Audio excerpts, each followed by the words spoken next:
Hey guys, it's so good to have you here again. Thank you so much for always tuning in to my channel. I really appreciate you. Thank you also for attracting new subscribers to my channel.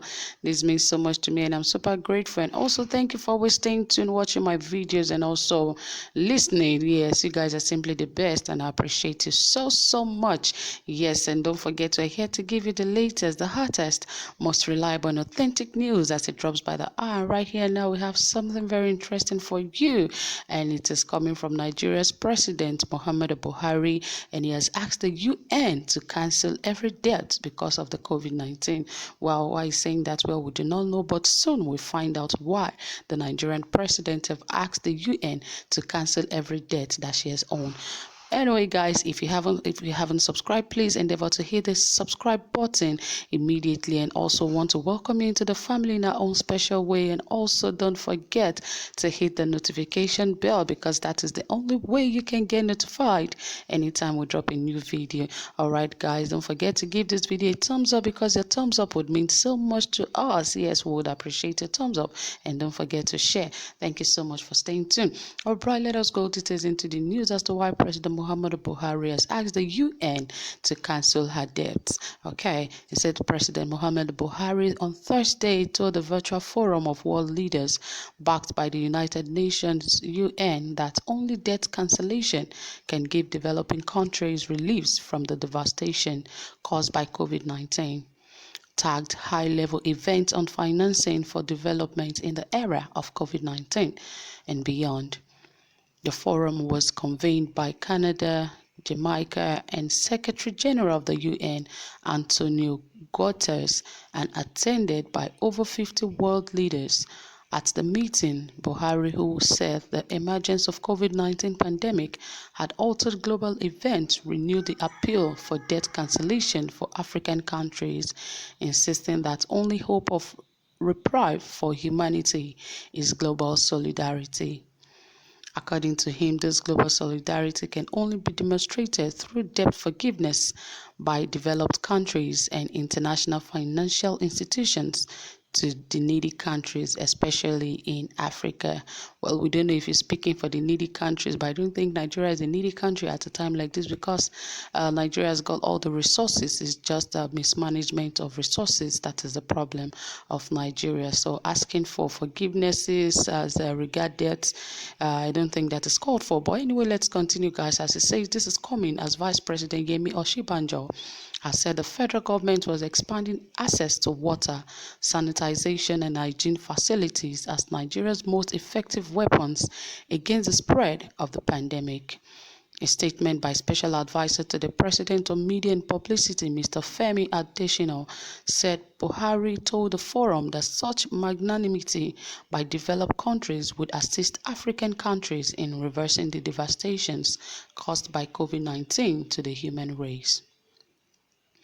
Adesina said President Buhari also appealed to advanced nations to come up with free additional resources through an international consensus to aid the fight against pandemic by poor countries.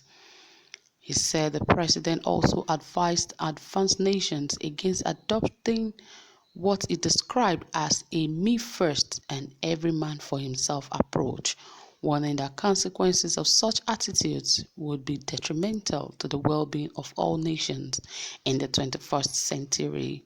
The world has changed through COVID-19 and so must the global financing architecture for development financing and the response to the current pandemic. There's an urgent need for weak and needy countries, especially those in Africa, to receive a fresh reprieve. So this is a historic plague affecting every corner of the globe in the circumstances. The response needed must be global, unconditionally, comprehensive and rapid. Debt must be forgiven and cancelled. Free additional resources are needed urgently through an international consensus to enable poor countries work to reverse the devastations of COVID-19 to the human race. Rising now and standing together in true global solidarity to mind is the only hope for humanity, the best approach to safeguarding the 2030 SDGs, and the only way we can build back for more resilient economies and societies, he was quoted as saying.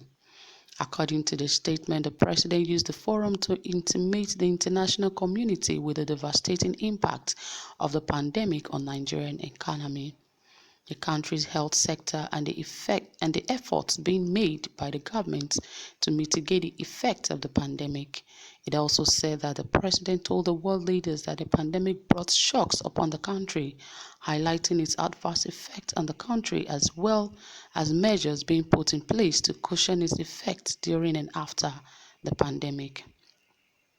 For Nigeria, the shocks are multiple, including the sharp decline in international oil prices, which has negatively impacted revenues and growth, worsened external and domestic positions, and further increased banking sector vulnerabilities, resulting in enormous human and economic toll in the country. We have been proactive in implementing a number of strong measures, including fiscal, monetary, and structural policies, and a multiple front response to the health crisis created by COVID-19, which captures all tiers of government as well as the private sector. Our objective is to revert to the government-planned medium-term fiscal consolidation path once the crisis is over. Our strategy for macroeconomic stability is anchored on our homegrown economy recovery and growth plan, ERGP, he has further quoted. Addition also said Buhari told the forum that Nigeria has revised its 2020 budget downward and shifted emphasis to the response activities towards bridging the critical gap in the health infrastructure to strengthen national response to COVID-19 and other diseases. He added that the president spoke on demographic and health, pointing out that with an estimated population of 200 million and a large segment of economically vulnerable population, Nigeria had a high burden of communicable and non-communicable diseases. The level of disease burden coupled with poverty leveled at Nigerians' weak system, the COVID-19 pandemic is certainly jeopardizing and reversing the gains already made by the government. And he made so many other points for the UN to understand that indeed Nigeria really needs a waive of the debt that she has owned. So that is it, guys. Don't forget to drop your comments as it is at the moment. We'll be waiting to read from you, and also ensure you turn on the notification bell if you haven't subscribed. This is a good time to do so because we bring you the latest news and the hottest news at every moment. All right, guys, thank you so much for staying tuned. I really appreciate your time. Do have a pleasant time. Bye.